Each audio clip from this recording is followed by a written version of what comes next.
نمیای بالا؟ نه عزیزم، خیلی دیر شده. بعدش هم اینقدر که دانیال منتظر بوده خوش شده دیگه. باشه. برو. خدافظ. خدافظ. بریم از این ور.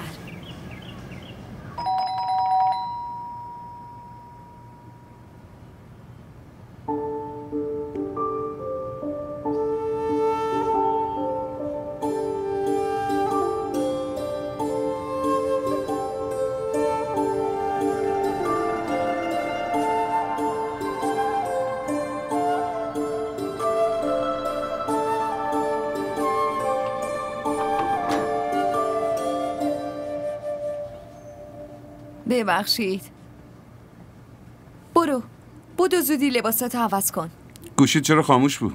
شارژش تموم شده بود. برو. غذا هم هیچی نداشتیم، املت درست کردم خوردم. آره خودم میدونستم. املتات عالیه. چی میگی؟ آخه املت هم اگه شد نهار. خب برو بیرون یه چیزی بگیر بخور، من خیلی خستم.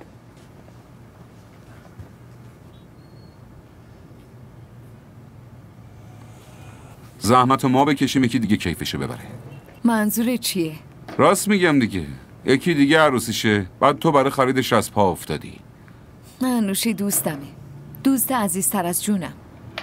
به به، تا دیروز من عزیزتر از جونت بودم. بله خوبم یادمه. تو هم یادت بیار من واسه جون میدادم، چه رویاهایی که نداشتم. بعد که عروسی کردی منو برداشتی آوردی تو این بیغوله. نگران نباش عزیز دلم، زندگیمون داره عوض میشه.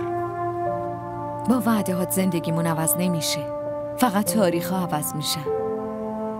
تو چیت شده؟ میخوای دعوا کنی؟ نه اصلا. پس برای چی اینقدر نیش و کنایه میزنی؟ خب من امروز 80,000 تا از انوشه قرض گرفتم. چرا؟ ببین گوش کن، لازم نیست به این زودی پس بدیم، فقط ماهی 10,000 تا میدیم. ما تا 8 ماه وقت داریم. ولی آخه چه لزومی داشت؟ تو ناراحت شدی؟ خب این گردنبند رو باهاش خریدم.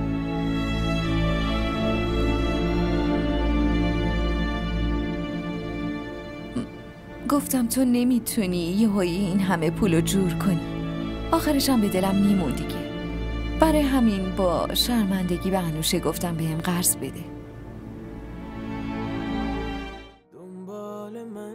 همراه ما باشید و فراموش نکنید که سابسکرایب کنید تا بهترین سریال ها را با دوبله فارسی از تلویزیون دیدی تیوی تماشا کنید.